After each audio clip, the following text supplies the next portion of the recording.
Molt bé, doncs avui parlem de la companyia Llauradors i Pepe és dels més veteranos, dels que tenim així en la taula, i també dels jovens que en 1973 van decidir que tornara a eixir a les festes de la vila els Llauradors. Com recordes aquell moment, Pepe?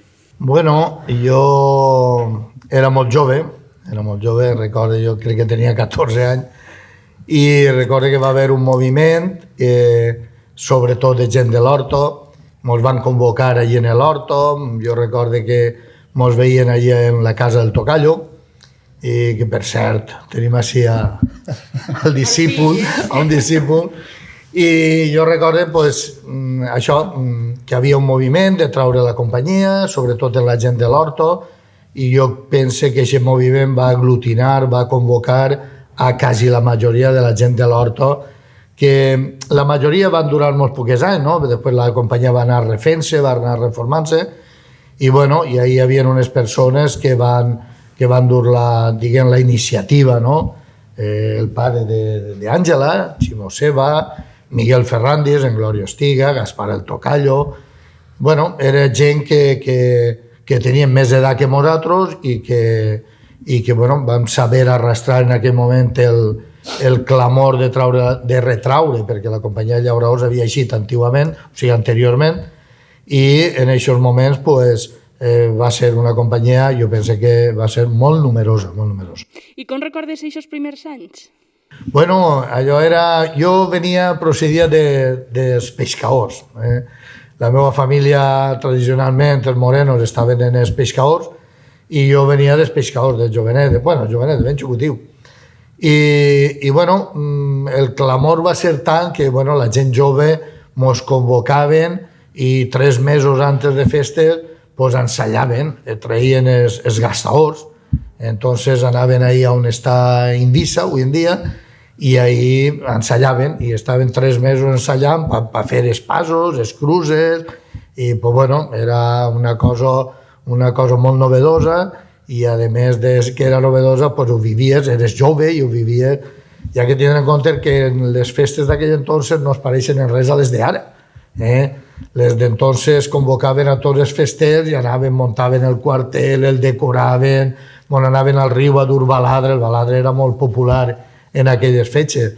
I la veritat és que nosaltres, a pesar de ser joves i tal, quan començaven les festes agarraven el macuto i l'estoreta i tal, i ens tiraven la setmana en festa i no amaneixien ni per casa. Era molt distint ara, molt distint. Ha canviat molt, per tant. Moltíssim. Àngela, vas néixer en la companyia Llauradors? Sí, això diuen, sí. Sí, des de que vaig néixer a formar part de la companyia Llauradors. Tant mon pare com ma mare eixien els Llauradors, conforme ha dit ell. Mon pare va ser de les persones que la van refundar i de ben xicoteta em van traure.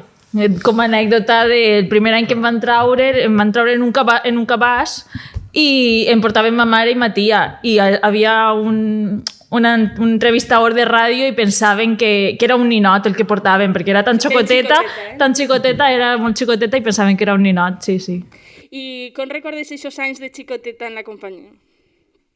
Com vivien els xiquets a aquelles festes? Jugar molt. Jo tinc la sort de que els meus pares em portaven a tots els actes i sempre de ben xicoteta m'han portat al desembarc, a l'Alijo, a fer el passacarrer, i mos ho passàvem molt bé, jugàvem molt.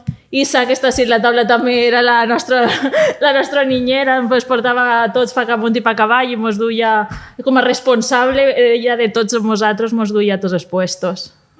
Isa, has criado a muchos, ¿eh? A muchos.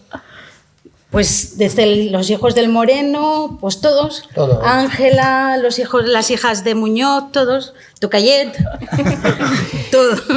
Isa, desde el año 90, ¿no? Justo sí. Cuando salió de Rey Pepe. Justo, ¿no? Cuando salió Pepe de Rey. ¿Y cómo recuerdas esa entrada en la compañía? ¿Cómo acogen o acogían en ese momento Llauradors a la gente? Pues yo tengo un grato recuerdo. Nos acogían como uno más de la familia. Para nosotros era nuestra casa. Yo venía de otra compañía un poquito más cerrada y, bueno, tanto mi amiga María Dolores como yo, pues entramos y nos vimos todo abierto para nosotros. La verdad es que fue una alegría inmensa vivir las fiestas desde ese punto de vista que todo el mundo nos decía. Muy bien. de siempre. ¿Y ha cambiado mucho, crees tú? Bueno, ha cambiado un poquito, pero también se le da la bienvenida a la gente y sobre todo a la gente jovencita. La gente jovencita es la que ahora nos tiene que llevar a todos, a las fiestas, a todo. Sin la gente joven, la verdad es que una compañía, ya no solamente nosotros, sino cualquier compañía, pues la verdad es que no sería mucho, porque ya nos estamos haciendo mayores y lo que antes bailábamos no lo bailamos ahora, desde luego. El més jovene de la taula és Gaspar. Sí, ja no soc tan jovener com quan vas començar, però bueno, sí. Però en aquesta joventut que es du per dins per a viure la festa, no? Sí, la veritat que moltes ganes, a veure si aquest any ja podem tornar una miqueta a la normalitat.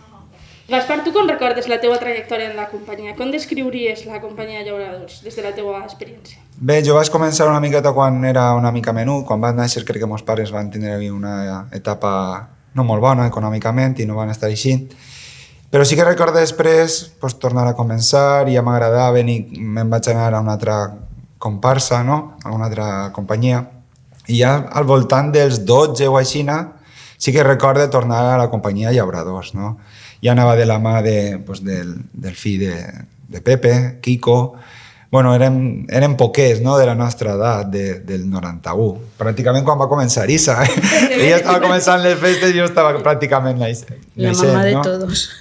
I per tant, bueno, va ser eixe començament, no? Juntament amb Kiko, després va començar a vindre gent joveneta, jo sempre m'agarrava a tots els que venien, 2, 3 anys majors que jo, i bueno, encara seguisc ahí, encara que bona part dels meus amics no viuen la festa, malauradament, en la meva companyia, però bueno, és una forma de... Jo he vist la festa d'una forma completament distinta, jo crec que a la resta de la gent, no? A mi m'agrada molt l'anar-me'n així, a buscar a l'altre puesto, i sempre sé que tinc el meu quartel obert per a quan vulgui arribar. No? O sea, que a pesar de no tindre els amics, eixa arrel es queda, no? Sempre, i sempre ve algú nou, sempre... Ara pues, ja m'enjunte en el fill de Pepe, el major, per exemple, que ja tenen 3-4 anys més que jo, Vicent el Chento, Gaspar que està així, no sé... Depèn del grupet i cada vegada ens fem més major, ja no n'hi ha tanta diferència com pot haver en aquesta adolescència i, bueno, seguim vivint-la i esperem que per molts anys. Bueno, quines manies o quines... què és lo típic, coses típiques que tinguen els llauradors? Des d'un dinar a algo que feu per a triar al capità, no sé. Molt típic és les llauradors, per exemple, el dia de Santa Marta a dinar tarongetes. Això, per exemple, és molt típic.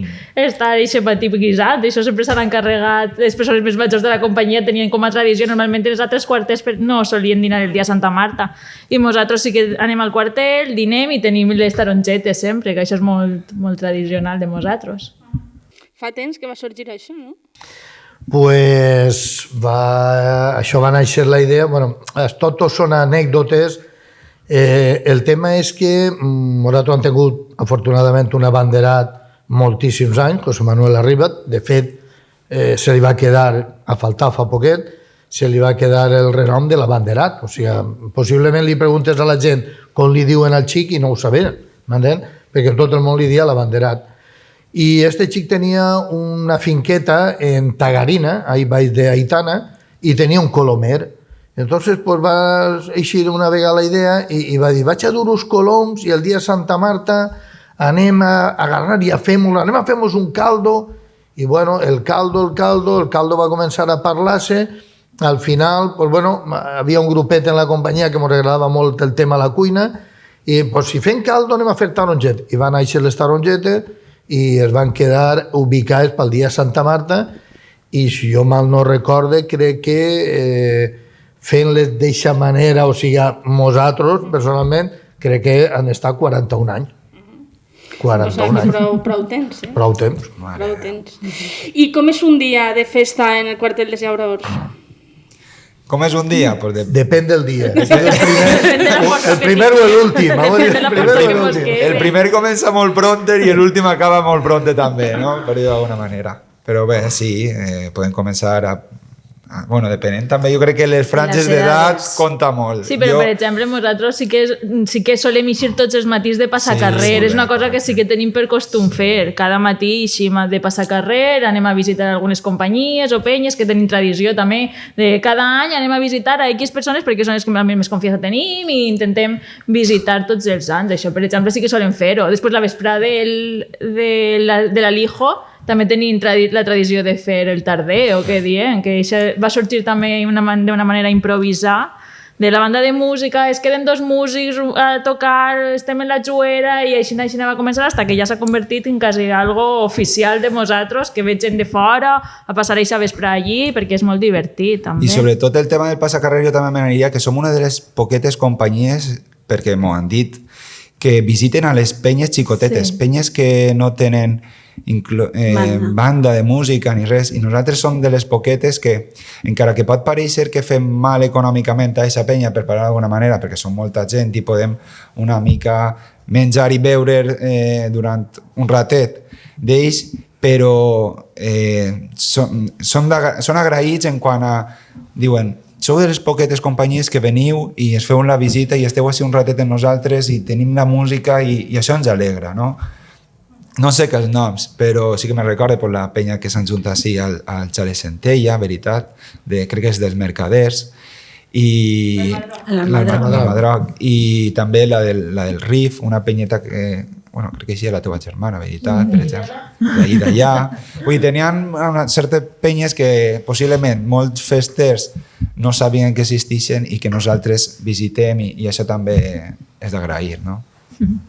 Isa, ibas a apuntar algo tú de un día en la compañía. No, lo que solemos hacer es el almuerzo, que es lo primordial. Hay mucha gente jovencita que se lo pierde y la verdad es que... Es normal. Es normal. No, Pepe, porque yo cuando era jovencita iba a almorzar, a comer y a todo. Y me acostaba al socarrat.